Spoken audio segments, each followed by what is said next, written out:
Kurt, make her have a little tiny taste. She thinks it's medicine. I know she does. Because it comes from a spoon, right?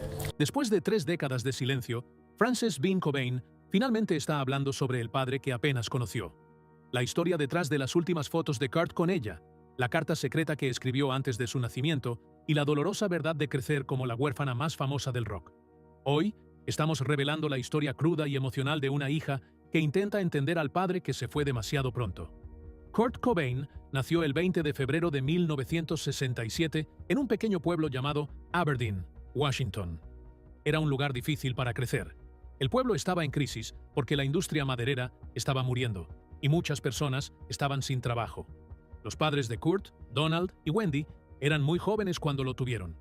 Su padre tenía 21 años y su madre solo 19. La vida no era fácil, pero había algo especial en Kurt desde el principio. La música corría en su familia. Su tío tocaba en una banda y su bisabuelo era cantante que incluso había salido en una película. Kurt también tenía un rasgo poco común. Era zurdo, y eso más tarde haría que su forma de tocar la guitarra destacara. Comenzó a mostrar señales de talento temprano. A los 2 años ya cantaba, y a los 4 ya tocaba el piano e inventaba pequeñas canciones. Amaba la música y tenía artistas favoritos como The Beatles y Los Ramones. Su primera batería llegó cuando tenía 7 años y pasaba horas golpeándola. En su cumpleaños número 14 recibió su primera guitarra de su tío. No tomó clases, simplemente lo descubrió por sí mismo. En cuestión de semanas, podía tocar canciones como Back in Black de AC/DC. La vida de Kurt no se trataba solo de música. Las cosas en casa se pusieron mal cuando sus padres se divorciaron. Tenía solo 9 años, y eso lo afectó profundamente. Se volvió callado y enojado. Incluso escribió en la pared de su habitación cuánto odiaba a sus padres. De 1976 a 1982, se mudó entre 12 hogares diferentes. Vivió con sus padres, abuelos, tías, tíos y amigos de la familia. Esta mudanza constante le hizo imposible sentirse seguro o como si realmente perteneciera a algún lugar. En 1979, cuando Kurt tenía solo 12 años, su madre le dio la custodia completa a su padre. Pero las cosas no salieron bien. En 1980, su padre se volvió a casar, y de repente Kurt tenía una madrastra y 2 hermanastros. Se sintió como un extraño en su propia casa. Esto llevó a peleas, y Kurt comenzó a portarse mal. Se volvió grosero con los adultos y acosaba a otros niños en la escuela. Su padre lo mandó a terapia, pero cuando los intentos de reunir a sus padres fracasaron, Kurt se sintió aún más solo. Para 1982, el comportamiento de Kurt se volvió demasiado para que su padre lo manejara. Su padre empezó a enviarlo a vivir con otros familiares e incluso con amigos. En un momento, se quedó con la familia de su amigo Jesse Reed, que eran profundamente religiosos. Kurt brevemente se acercó al cristianismo durante este tiempo, pero luego lo rechazó por completo. Esta experiencia más tarde inspiró la canción de Nirvana Lithium, donde Kurt imaginaba a un hombre recurriendo a la religión para evitar desmoronarse. Mudarse de un lugar a otro dejó a Kurt sintiéndose roto. En una entrevista años más tarde, admitió que estaba avergonzado de la situación de su familia. Dijo que deseaba tener una familia normal, con una madre y un padre juntos, y resentía a sus padres por no darle eso. La secundaria no fue mejor para Kurt. Asistió a Aberdeen High School, en un pequeño y duro pueblo maderero. Era artístico y sensible, lo que lo hacía destacar de una mala manera. Sus compañeros lo acosaban constantemente. Lo llamaban con insultos como maricón y raro, especialmente después de que se hiciera amigo de un estudiante abiertamente gay. Pero a Kurt no le importaba. Incluso alimentaba los rumores, diciendo que estaba orgulloso de ser visto como gay, aunque no lo era. Pensaba que era mejor si la gente lo dejaba en paz. El acoso no se detuvo ahí. Una vez, un grupo de chicos lo golpeó y lo humilló de una manera terrible. Estas experiencias dejaron cicatrices que lo acompañaron por el resto de su vida. Kurt también chocaba con su padre por los deportes. Su padre quería que luchara y jugara béisbol, pero Kurt lo odiaba. Perdía los combates a propósito o se ponchaba solo para molestar a su padre. Sintiéndose aislado, Kurt comenzó a portarse mal de maneras pequeñas pero audaces. Pintaba con aerosol frases como "God is gay" en camiones, e incluso fue arrestado por escribir grafitis en una pared. El trabajo escolar no le interesaba mucho, excepto la clase de arte. Sus dibujos eran oscuros e intensos, mostrando las luchas internas con las que lidiaba. Para cuando llegó su último año en 1985, Kurt había dejado de preocuparse por la escuela por completo. Cuando se dio cuenta de que no tenía suficientes créditos para graduarse, abandonó. Las cosas se pusieron aún más difíciles después de eso. Su madre lo echó de la casa, diciéndole que tenía que conseguir un trabajo o irse. Cuando no encontró trabajo, ella empacó sus cosas y le dijo que se fuera. Kurt pasó los siguientes años durmiendo en sofás, a veces colándose de nuevo en el sótano de su madre cuando no tenía otro lugar donde quedarse. Hay una historia famosa de que Kurt vivió bajo un puente junto al río Wishkah, lo que inspiró su canción Something in the Way. Pero sus amigos después dijeron que esto no era del todo cierto. Pasaba tiempo allí, pero no vivió allí por mucho tiempo. Durante este periodo difícil, Kurt trabajó en empleos ocasionales, como limpiar su antigua escuela secundaria como conserje o trabajar en un resort en Ocean Shores.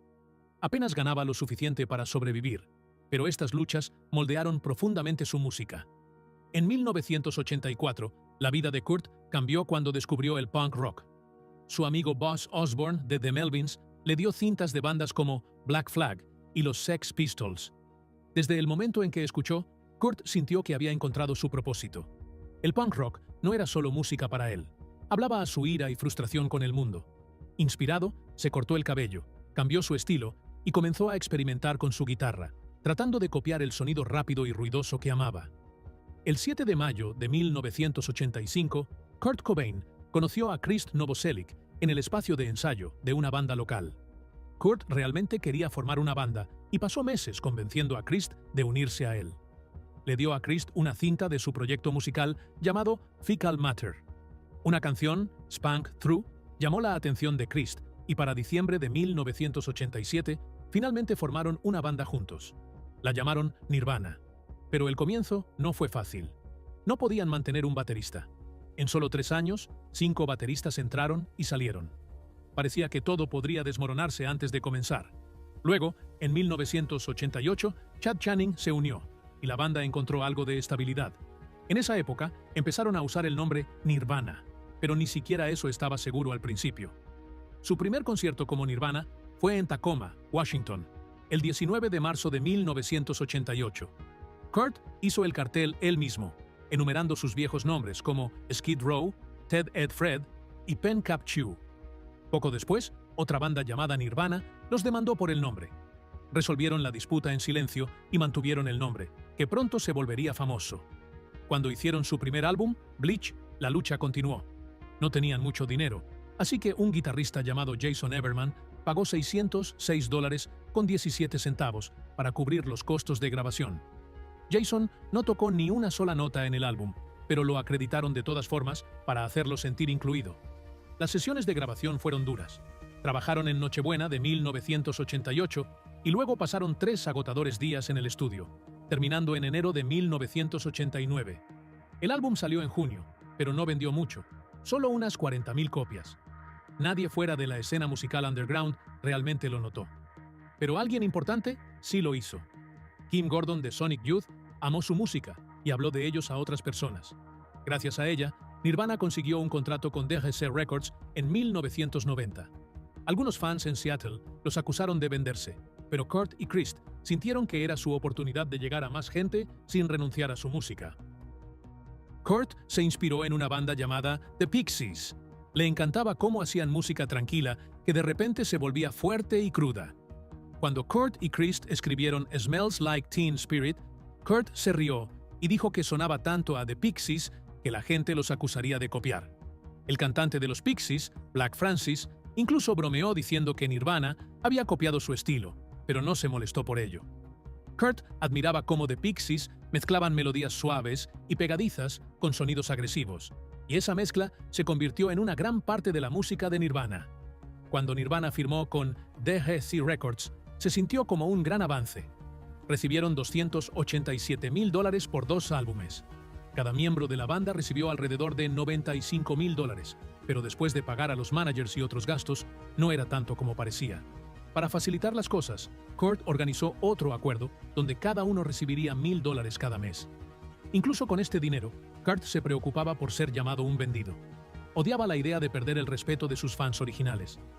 En 1991, la vida de Kurt Cobain cambió para siempre cuando Nirvana lanzó su segundo álbum, Nevermind. Nadie pensó que se volvería tan grande. Al principio, la discográfica esperaba que vendiera unas 250,000 copias, pero todo cambió cuando salió la canción Smells Like Teen Spirit. El video musical, mostrando un alocado meeting escolar, se transmitía en MTV todo el tiempo. De repente, todos conocían a Nirvana. La canción se convirtió en un gran éxito, alcanzando el número 6 en las listas de Billboard, lo cual era un gran logro para una canción de rock en esa época. Para enero de 1992, solo 4 meses después del lanzamiento del álbum, ya había vendido millones de copias e incluso superó a Dangerous de Michael Jackson en el primer puesto. El propio Kurt estaba sorprendido de lo rápido que pasó todo. Una vez dijo que sentía que necesitaba una clase sobre cómo ser una estrella de rock porque era demasiado abrumador. El nombre Smells Like Teen Spirit vino de una broma. La amiga de Kurt, Kathleen Hanna, una cantante, pintó con aerosol en su pared. Kurt smells like teen spirit. Ella hablaba de un desodorante que usaba su novia, pero Kurt no lo sabía. Pensó que sonaba profundo y lo usó como título de la canción. La canción se convirtió en un símbolo para toda una generación. El éxito de Nirvana no solo los hizo famosos, cambió la música por completo. Antes de Nevermind, el grunge era algo pequeño, mayormente en Seattle. Pero después del éxito de Nirvana, el grunge se convirtió en lo más grande de la música. Las brillantes bandas de hair metal de los años 80 ya no eran populares. Bandas de grunge como Pearl Jam, Soundgarden y Alice in Chains comenzaron a firmar con grandes discográficas. Incluso MTV, que solía mostrar videos pop pulidos, empezó a enfocarse en el grunge. El estilo del grunge también se volvió una tendencia. Los músicos en Seattle usaban ropa de tiendas de segunda mano como camisas de franela y jeans rotos porque era barato, pero de repente ese look se volvió moda. Incluso los diseñadores de alta gama empezaron a copiarlo, lo cual era irónico porque el grunge nunca trató de moda. Para Kurt, toda esta fama fue difícil de manejar. La gente lo llamaba la voz de una generación, pero él odiaba esa etiqueta. No quería representar a nadie, solo quería hacer música. La presión lo incomodaba y a menudo se rebelaba contra la industria musical. Una vez, en un programa de televisión británico, la banda tenía que fingir tocar su canción, pero Kurt se burló cantando con una voz grave ridícula y actuando exageradamente. Fue su manera de burlarse de la naturaleza falsa de la fama. Kurt también luchaba por mantener su música honesta. Después de que Nevermind se volviera un éxito tan grande, la gente esperaba que Nirvana hiciera más canciones como esa. Pero Kurt quería volver a sus raíces punk. Cuando grabaron su siguiente álbum, In Utero, se aseguró de que sonara crudo y sin pulir. A la discográfica no le gustó al principio, e incluso se negó a lanzarlo hasta que algunas canciones fueran remezcladas. A Kurt no le importaba hacer éxitos, le importaba mantenerse fiel a su visión. Esta lucha contra ser demasiado comercial volvió a aparecer durante la actuación de Nirvana en MTV Unplugged. En lugar de tocar sus mayores éxitos como Smells Like Teen Spirit, Kurt eligió canciones menos conocidas e incluso hizo covers de otras bandas. MTV no estaba feliz con eso, pero Kurt se mantuvo firme. La actuación se convirtió en uno de los shows en vivo más famosos de todos los tiempos y mostró cuánto valoraba su libertad artística. Aunque Nevermind hizo a Nirvana increíblemente exitoso, Kurt se sintió incómodo con ello. Una vez dijo que le avergonzaba lo pulido que sonaba e incluso lo comparó con el tipo de música que solía disgustarle. Por eso In Utero sonaba tan diferente. Kurt quería rechazar la fama y mantener su música real, pero la presión, las expectativas y sus propias luchas con la fama hicieron que le resultara difícil disfrutar de su éxito. Este conflicto interno lo acompañó a lo largo de su carrera. Mientras tanto, Kurt Cobain y Courtney Love tuvieron una historia de amor llena de altibajos. Se casaron el 24 de febrero de 1992 en una pequeña ceremonia en la playa de Waikiki, en Honolulu, Hawái. Solo asistieron 8 personas, incluido el baterista de Nirvana, Dave Grohl. Estuvo lejos de ser una boda tradicional. Kurt llevaba pijamas verdes de franela y Courtney vestía un vestido vintage que había pertenecido a la actriz Frances Farmer. Su elección de vestimenta fue inusual e incluso inspiró el nombre de la canción de Nirvana, Frances Farmer Will Have Her Revenge on Seattle. Más tarde ese mismo año, dieron la bienvenida a su hija, Frances Bean Cobain, el 18 de agosto en el Cedars-Sinai Medical Center en Los Ángeles. Kurt inventó su segundo nombre, Bean, porque su ecografía le recordó a un frijol. Su relación fue intensa y comenzó con controversia. Algunas historias dicen que se conocieron por primera vez en un concierto en Portland en 1989, mientras que otras afirman que ocurrió en 1990 en un club nocturno. Un amigo cercano, Everett True, insistió en que los presentó en 1991. No importaba cuándo se conocieron, su conexión fue fuerte. Se unieron por la música, el arte y, tristemente, el consumo de drogas, que se convirtió en una gran parte de sus vidas juntos. No mucho después de que naciera Frances, su felicidad fue sacudida por un gran escándalo. Un artículo de Vanity Fair en septiembre de 1992 afirmó que Courtney usó heroína mientras estaba embarazada. Esto causó un frenesí mediático, y la gente empezó a cuestionar su capacidad para ser buenos padres. Courtney negó la acusación, diciendo que había sido mal citada y que dejó de usar drogas tan pronto como descubrió que estaba embarazada. A pesar de su negación, el Departamento de Servicios para Niños y Familias de Los Ángeles investigó. Frances fue retirada de ellos durante 2 semanas, haciendo la situación aún más difícil para la pareja. Años más tarde, en el documental Montage of Heck de 2015, Courtney admitió que había usado heroína en las primeras 3 semanas de su embarazo, pero que no sabía que estaba embarazada en ese momento. Esta confesión reavivó los debates públicos sobre la adicción y la crianza. La relación de Kurt y Courtney estaba constantemente bajo el foco mediático. Muchos los veían como un Sid y Nancy modernos, una pareja atrapada en una espiral de adicción y caos. Sus luchas con la fama, la salud mental y el abuso de sustancias los convirtieron en objetivos frecuentes de los tabloides. Courtney a menudo enfrentaba duras críticas, con muchos culpándola de los problemas de Kurt. Un artículo de Vanity Fair de 1992 la llamó un accidente ferroviario e insinuó que estaba usando a Kurt para impulsar su propia carrera. Este retrato se mantuvo, incluso después de la muerte de Kurt en 1994, con algunos fans responsabilizándola de su fallecimiento. A pesar de la reacción negativa, Kurt defendió a Courtney. En un momento conmovedor, una vez le dijo a un joven fan que agradecía sus amables palabras sobre ella. Uno de los incidentes más trágicos en su relación ocurrió el 3 de marzo de 1994, cuando Kurt sufrió una sobredosis en Roma. Inicialmente la sobredosis se informó como accidental, pero años más tarde, Courtney reveló que fue un intento desencadenado por ella al considerar brevemente un romance. Dijo que Kurt debía haber sentido que algo estaba mal, aunque nunca pasó nada. Este incidente añadió otra capa de dolor y complejidad a sus ya turbulentas vidas. Aunque su relación parecía caótica desde fuera, imágenes privadas de Montage of Heck mostraron otro lado de su vida. Videos caseros revelaron momentos de amor, humor y afecto genuino entre ellos, mostrando un lado más suave y humano de su relación. Estos destellos dejaron claro que su historia no era tan simple como los medios solían retratarla. Las luchas de Kurt Cobain comenzaron con un dolor constante que nunca parecía desaparecer. A finales de los años 80, empezó a tener fuertes dolores de estómago causados por un nervio pinzado relacionado con la escoliosis. El dolor era intenso e interminable, lo que le dificultaba concentrarse en cualquier otra cosa. Con el paso de los años, el dolor afectó tanto a su cuerpo como a su mente. Para 1993, después de probar muchos tratamientos que no funcionaron, Cobain recurrió a la heroína para lidiar con ello. Para él, no se trataba de drogarse, se trataba de encontrar alivio de un dolor que parecía imposible de escapar. Hablaba de cómo la heroína hacía desaparecer el dolor insoportable, aunque fuera solo por un rato. La adicción de Cobain creció a medida que el dolor permanecía con él. Durante las giras de Nirvana, se hizo evidente para quienes lo rodeaban que estaba luchando. En 1991, durante una gira europea, su dolor era tan fuerte que sentía que no podía seguir adelante. La heroína se convirtió en su forma de seguir moviéndose, aunque le creara nuevos problemas. Mientras Nirvana se convertía en una de las bandas más grandes del mundo después de Nevermind, Cobain se sentía atrapado. La fama no lo hacía feliz, solo añadía presión.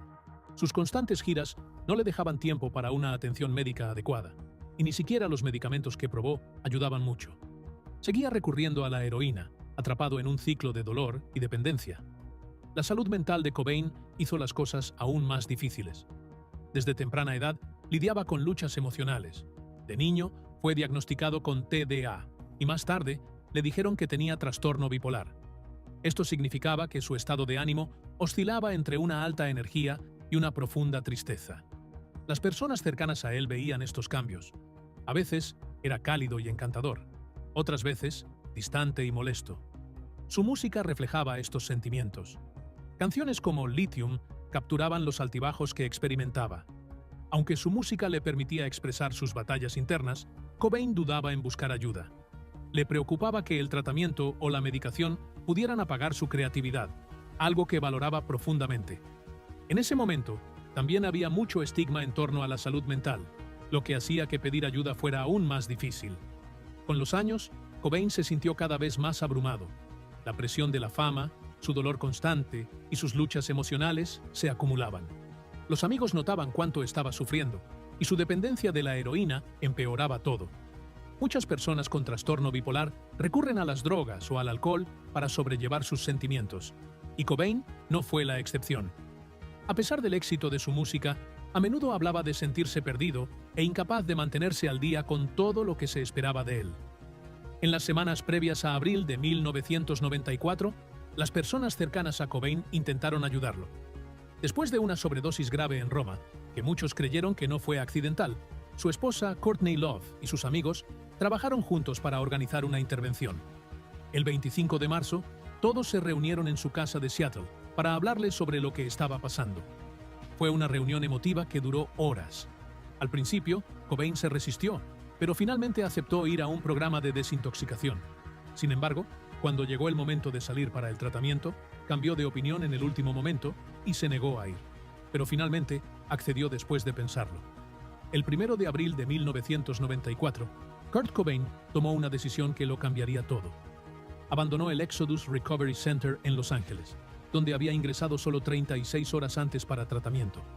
Alrededor de las 7:25 de la tarde, escaló un muro de 6 pies y logró evitar ser visto por cualquiera. Vestido con un suéter a rayas rojas y negras y jeans rotos, se fue sin decirle a nadie a dónde iba. Cobain luego tomó un taxi al aeropuerto de Los Ángeles y abordó un vuelo a Seattle usando el nombre Bill Bailey. Cuando Cobain llegó a Seattle, no fue directamente a su casa. Pasó los siguientes días moviéndose entre diferentes lugares, incluyendo la casa de su amigo Dylan Carlson. Durante este tiempo, sus acciones generaron preocupación. El 2 de abril, fue a una armería en Seattle y compró algunos cartuchos de escopeta. El taxista que lo llevó allí recordó más tarde que Cobain mencionó necesitar los cartuchos porque habían entrado a robar en su casa. Durante los días siguientes, varias personas lo vieron en Seattle, pero se mantenía reservado y parecía distante. El 3 de abril, su madre, Wendy O'Connor, lo reportó como desaparecido, diciendo que estaba preocupada por su seguridad. Courtney Love, su esposa, también contrató a un investigador privado, Tom Grant, para ayudar a localizarlo. Mientras tanto, Cobain regresó en silencio a su casa en Lake Washington Boulevard, donde pasó sus últimos días. El 8 de abril de 1994, un electricista llamado Gary Smith llegó a la casa de Cobain para instalar un sistema de seguridad. Alrededor de las 8:40 de la mañana, mientras trabajaba cerca del garaje, miró por la ventana de un pequeño invernadero que estaba encima y vio algo que llamó su atención. Al principio pensó que era un maniquí, pero al mirar más de cerca, se dio cuenta de que era Cobain. Smith alertó inmediatamente a las autoridades y la policía llegó poco después. El cuerpo de Cobain fue encontrado dentro del invernadero con una escopeta cerca. Se descubrió una nota cerca de él, dirigida a su amigo imaginario de la infancia, Boda. En ella, Cobain expresaba sentimientos de agotamiento y una pérdida de pasión por crear música. Escribió: "No he sentido la emoción de escuchar, así como de crear música, junto con realmente escribir, desde hace demasiados años". Un informe médico más tarde confirmó que Cobain había fallecido unos días antes, el 5 de abril de 1994. El informe también reveló que en su sistema había altos niveles de sustancias que pudieron haber afectado su estado mental y físico en ese momento. Esto marcó el final de un capítulo significativo en la historia de la música. La noticia del fallecimiento de Cobain sacudió al mundo de la música y más allá. El 10 de abril se celebró una vigilia pública en el Seattle Center, reuniendo a miles de fans. La gente se reunió para llorar, compartir recuerdos y tocar la música de Nirvana. Courtney Love asistió a la vigilia y leyó partes de la nota a la multitud, ofreciendo una visión de los pensamientos de Cobain durante sus últimos días. El evento mostró cuán profundamente había tocado las vidas de fans en todo el mundo. La muerte de Cobain también puso fin a la era del grunge que había definido la música a principios de los años 90. Bandas como Pearl Jam cancelaron giras mientras procesaban la pérdida de uno de sus compañeros. Las luchas de Cobain destacaron las presiones de la fama y los desafíos que enfrentaban los artistas en la industria musical, generando importantes conversaciones sobre salud mental y consumo de sustancias. Frances Bean Cobain rindió un sentido homenaje a su padre, Kurt Cobain, el 5 de abril de 2024, en el 30º aniversario de su muerte. Compartió una emotiva publicación en Instagram citando una carta que Kurt le escribió antes de que ella naciera. Donde quiera que vayas o donde quiera que yo vaya, siempre estaré contigo. Estas palabras, escritas en 1992, se han convertido en una fuente de consuelo para Frances, que tenía solo 20 meses cuando su padre falleció. También compartió fotos raras, incluyendo 2 de sus últimos momentos juntos. Frances habló de cómo su abuela, Wendy Cobain, solía presionar las manos de Frances contra sus mejillas y decir que se sentían igual que las de Kurt. Este pequeño gesto se convirtió en una poderosa conexión con su padre. Frances habló sobre el dolor de nunca haber conocido personalmente a Kurt. Se preguntaba sobre las pequeñas cosas, cómo sonaba su voz, cómo le gustaba el café, o qué se sentiría que él la arropase en la cama por la noche. Lo imaginaba cazando renacuajos con ella durante los calurosos veranos en Washington o con olor a Camel Lights y Nesquik de fresa, cosas que había oído que eran sus favoritas. A pesar de la tristeza, Frances dijo que el duelo le ha enseñado lecciones importantes. Escribió: "La mayor lección aprendida a través del duelo durante casi tanto tiempo como he estado consciente es que tiene un propósito". Describió cómo el duelo, el dolor, la alegría y la vida están profundamente conectados y cómo esos contrastes le dan significado a la vida. Como única hija de Kurt, Frances heredó su patrimonio, lo cual ha sido tanto una bendición como un desafío. En 2017, los registros judiciales revelaron que ganaba más de $100,000 al mes por los derechos de publicidad de su padre y dividendos, sumando $1.2 millones al año. Sin embargo, sus gastos mensuales eran de más de $206,000, mostrando lo difícil que puede ser manejar tal fortuna. Frances admitió sentir culpa por la herencia, diciendo que se siente como un préstamo que nunca podría devolver. Lo comparó con recibir dinero de alguien a quien realmente nunca llegó a conocer. Con el tiempo, tomó el control de sus finanzas, trabajando con asesores y dándose cuenta de que vivir bien no tiene que significar vivir con extravagancia. Frances también ha asumido el legado de su padre de otras maneras. Ha sido abierta sobre la salud mental y la adicción, problemas que afectaron profundamente la vida de Kurt. Al compartir sus propias luchas, ayuda a reducir el estigma y anima a otros a buscar ayuda. También ha estado involucrada en proteger la visión artística de su padre. En 2018, ayudó a supervisar el lanzamiento del 20º aniversario de In Utero de Nirvana. Frances trabajó para equilibrar el respeto por las intenciones de Kurt con el hecho de dar a los fans algo especial.